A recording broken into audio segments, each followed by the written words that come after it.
Bismillahirrahmanirrahim da sunan Allah mai rahma mai jin kai. A yau za mu karanta littafi mai suna ni da shugaban ƙasa, wanda wannan labarin ƙagaggen labari ne, ba a yi shi don cin zarafin wani ko wata ba. Sai ni mai karantawa Sharifat Yaya. Page 1. Tafiya suke a gefen titi. Wasu 'yan mata su biyu suna takawa a hankali suna hira da dariya. Daga ganin fuskokinsu za ka tabbatar lallai suna cike da nishaɗi. Ɗayan ta ce, "Besti kin san Allah? Ni fa na gaji, kawai mu samu abun hawa mu ƙarasa gida da wuri. Daɗina da ke son jiki wallahi. Please mu ƙarasa a hakan, you know I love trekking." Sai ɗayan ta ja tsaki. Ban son wulaƙanci, Allah kina ganin numfashi ma da ƙyar nake yi. Daidai kenan, ai dama matsalar jikin kenan, ba ana gaya miki ki slimming kika ƙi ba. Wacce aka kira Besti ce ta faɗi haka cikin zolaya. Ta juya tana kallon fuskar ƙawarta ta wacce ta haɗa rai. Wani ƙayataccen murmushi ta yi, sannan ta sake cewa, "Haba tawan, fushi kika yi?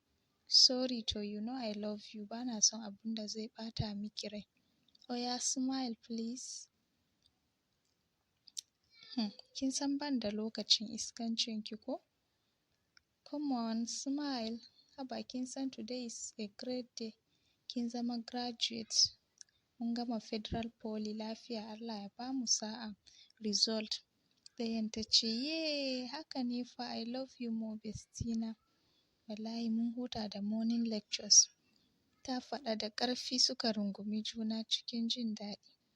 Duk jama'ar da ke wucewa sun juya sun zuba wa 'yan matan ido. Shukra kenan tare da bestinta mai suna Shu'airat. Daidai nan wata mota kirar 406 ta yi parking a gaban 'yan matan. An sauke gilashi a hankali. "Sannunku 'yan mata," saurayin da ke cikin wannan motar ya furta a yayin da fuskarsa ta faɗaɗa da murmushi. Shukra ta juya suka haɗa ido da Shu'airat nan suka ja gefe suka ci gaba da tafiya. Bai yi ƙasa a gwiwa ba, ya sake bin su yana tafiya a hankali. Ba su saurare shi ba. Ya yi parking a gefen hanya ya sauka. Ya cin musu tare da sallama nan suka amsa. Ya ce, "Ku yi haƙuri 'yan mata, idan ba za ku damu ba ina son in rage muku hanya." Har wajen haɗa baki suke yi wurin cewa, "Mun gode." Shukra ta faɗa kai tsaye. Murmushi ya kai dubansa gun Shu'airat wacce ta kawar da fuska gefe.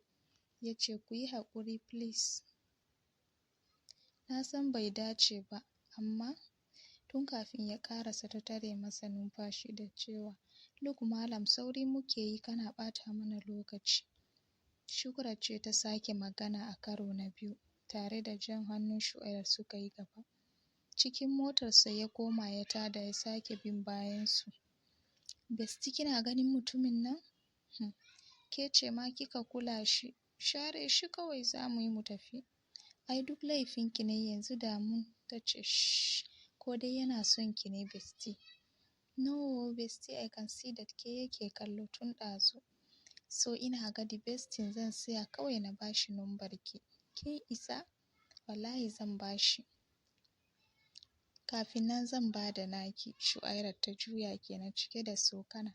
Nan suka haɗa ido da guy ɗin ya sake mata wani irin killer smile. Ya ƙarasa kusa da su cikin jin kunya. Shu'airat ta kawar da fuskar ta gefe.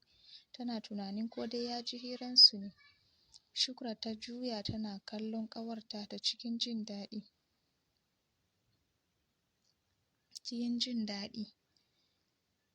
Saurayin ya ce, "Please ku yi haƙuri da ni, wallahi zuciyata ce ta kasa haƙuri. Please ki taimaka min da numbarki please." Shu'airat yake nufi. Nan kuwa ta ce, Shukra ta ce, "Ni zan baka lambar." Wani irin kallo Shu'airat take mata alamar warning. Tana dariya ta ce, "Yayana kaga tana hararata ko?" Ya ce, "Kar ki damu sis, ke dai ga wayata ki sa min numbarta." Shukra ta karɓi wayar ta saka contact ɗin Shu'airat. Godiya ya dinga zuba mata, daga nan ya nemi ya sauke su gida amma sam suka ƙi amincewa. Haka nan ya tare musu keke napep ya biya kuɗin suka wuce gida yana ɗaga musu hannu har suka ɓace masa da gani. Shu'airat aka fara ajiyewa da yake gidansu ne kan hanya, sannan gidansu Shukra na cikin lungu. Ta rungumi Shukra tare da cewa sai gobe ki gaishe min da innata, ni ma ki gaishe min da mamana, za ta ji insha Allah. Mai keke dai yana ta mamakin kalar ƙawancen nasu. Ni ma na ce wannan irin ƙawance haka kamar su haɗiye juna. Shu'airat ta shigo tare da sallama. Mama tana zaune riƙe da wuƙa tana yanka salat. Ta ruga a guje ta faɗa jikinta tana dariya. Mama ta ce, "Oh ni Fatima, yanzu ke yaushe za ki hankali ne wai? Kina ganin wuƙa a hannuna amma kika faɗa a jikina haka nan?" Ta zumbura baki. "Yanzu mama kin manta yau na gama makaranta ba za ki taya ni murna ba?" "Gaskiya fa na manta masha Allah." "Ina taya ki murna 'yata." Daga nan ta ji wani murya na ce, "Wow, congrats, masha Allah, my babe is now." Bai ƙarasa magana ba ta faɗa jikinsa suna ta dariya cikin jin daɗi da farin cikin ganin juna. Ta ce, "Hey guy, yaushe a gari?"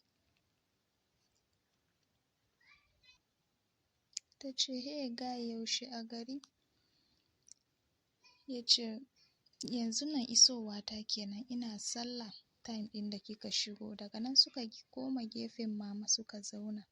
"Congrats once more, my baby sis," ya faɗa yana dariya. Ta tashi ta yi alwala ta gabatar da sallar la'asar sannan ta ɗauko abinci. Ta dawo kusa da ɗan uwan nata ta zauna. Mama tana kallon yaran nata cike da sha'awa yanda suke son junansu su biyu rak Allah ya ba su. "Mama me ake dafa mana ne?" Yayanki ne ya ce yana son ɗan wake da salad. Ta ce, guy kai da son ɗan wake, matarka ta shirya kawai." Ya ce, "To ya za a yi, ke kika koya min ai, ya Abuja?" Ta faɗa tana tambaya, "Ina tsaraba ta, I hope dai ka kawo min tsaraba."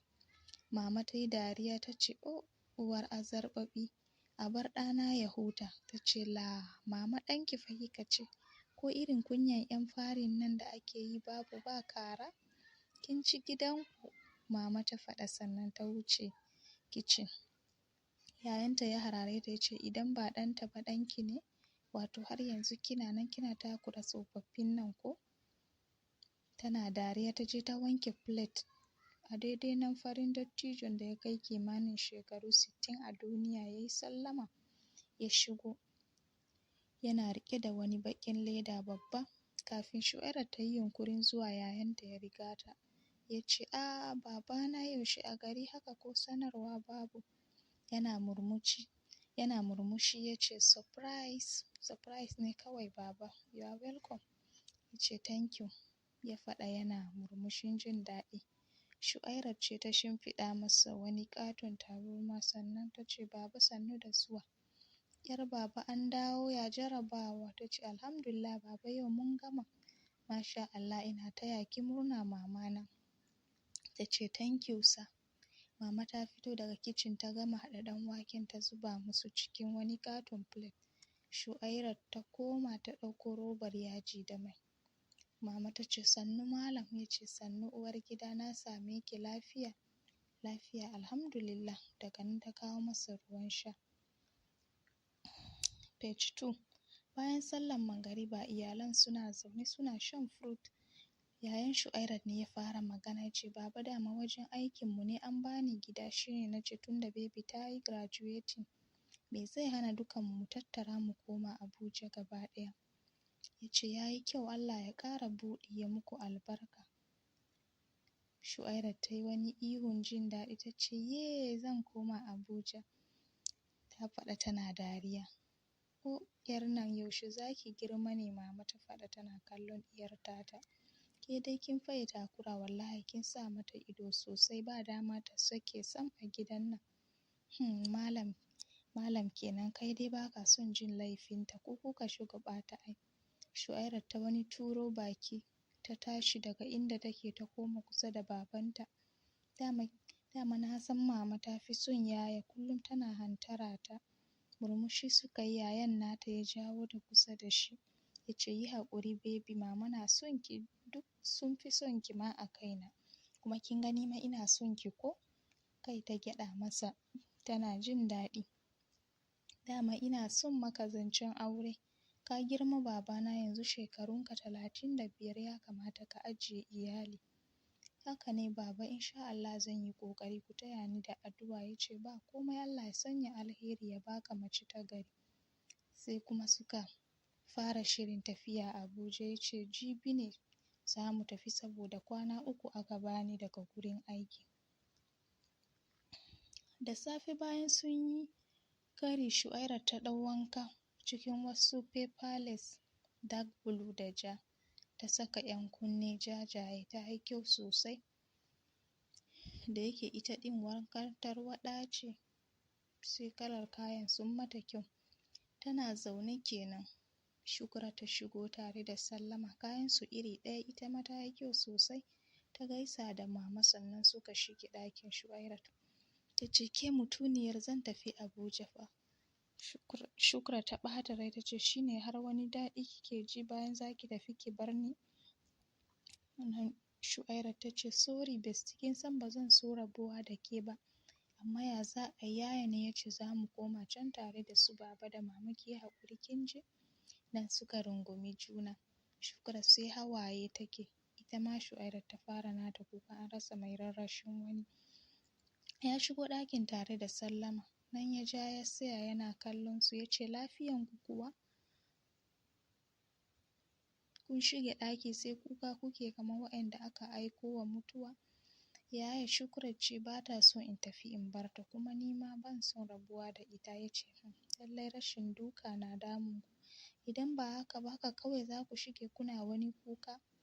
Nan ya sa kai ya fice ya je yana sanarwa mama. Tana dariya ta ce, kaɗan ma ka gani in har Shukra da Shu'aira ne.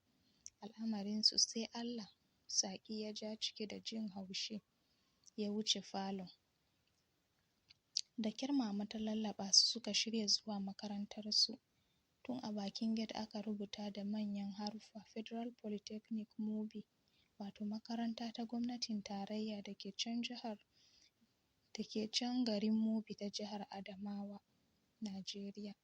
Makarantar ta cika makil da jama'a, 'yan mata da samari, iyayen ɗalibai, ga yara da dai sauransu. Ana gabatar da taro ne na kammalawa, na taya yara kammala makaranta. Da yamma suka shigo, har yamma suka gama, sannan kowa ya wuce gida. A wannan daren su Shu'aira suka kammala shirinsu na zuwa Abuja saboda washegari da sassafe za su kama hanya. Nan maƙota suka dinga shigowa ana musu sallama. Da kyar bacci ya sace ta, bata farka ba sai da asuba. Ta yi sallah tare da wanka a daddafe suka karya, daga nan suka kulle gidan.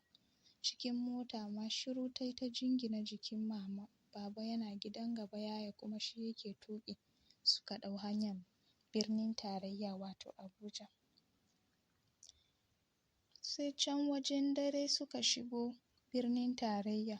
Ohoho, Shu'aira ta yi kallo har ta gaji, domin shirin karo na farko da ta fara zuwa garin. Can unguwar Kubwa suka nufa. A daidai wani gida ya yi fakin, ya sauko rike da makullai. Ya buɗe ƙofar sannan ya dawo ya ja motar suka shiga. Gidan madaidaici ne mai kyawun gaske. Flat ne guda 2 sai ƙaramin BQ. Flat ɗin kowanne 3 bedroom ne, wato yana ɗauke da ɗakuna 3 da falo. Masha Allah, gidan ba laifi. Master bedroom shi aka ba wa babansu, sai kuma ɗakunan da suke kallon juna. Ɗaya na mama, ɗaya na Shu'airat. Kowannensu ya shige ɗakinsa, shi kuma yaya yana can ɗayan ɓangaren.